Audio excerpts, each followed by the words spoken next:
আবারও স্বাগত এটিএন বাংলা সংবাদে। বিশ্বের বিভিন্ন দেশের মতো বাংলাদেশেও পালিত হচ্ছে আন্তর্জাতিক টয়লেট দিবস। এবছরে দিবসটির প্রতিপাদ্য সমতা ও মর্যাদা। রাজধানীর গুরুত্বপূর্ণ স্থানে মহিলা ও শিশুদের আলাদা ব্যবস্থা রেখে পাবলিক টয়লেট স্থাপনের দাবি জানিয়েছেন বিভিন্ন সংগঠনের নেতারা। বিস্তারিত জানাচ্ছেন শফিকুল ইসলাম শামীম।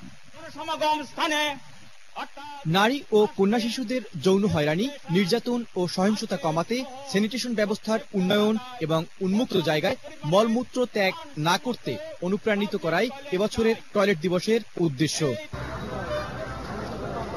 ঢাকায় বর্তমানে ৬৯টি গণশৌচাগার রয়েছে, যা প্রয়োজনের তুলনায় খুবই কম, আর যেগুলো রয়েছে সেগুলোর অবস্থাও করুণ। টয়লেট দিবস উপলক্ষে ঢাকা দক্ষিণ সিটি কর্পোরেশনের সামনে মানববন্ধন করেছে কয়েকটি সামাজিক সংগঠন। এ সময় বক্তারা টয়লেট বিষয়ক সুষ্ঠু নীতিমালা এবং পরিকল্পনা প্রণয়ন ও যথাযথ বাস্তবায়নের দাবি জানান। Bus stand, rail station, market সহ প্রত্যেকটা জায়গায় পর্যাপ্ত পরিমাণে মানসম্মত পাবলিক টয়লেট চাই। এটা শুধু পরিবেশের বিষয় না, এটা জনস্বাস্থ্যের বিষয়। পর্যাপ্ত টয়লেট না থাকায় রাজধানীতে সবচেয়ে মহিলা ও শিশুরা বেশি সমস্যার সম্মুখীন হন।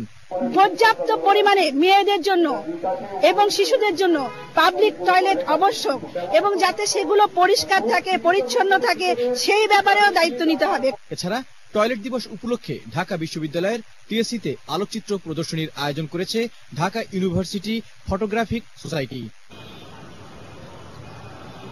শফিকুল ইসলাম শামীম, এটিএন বাংলা, ঢাকা।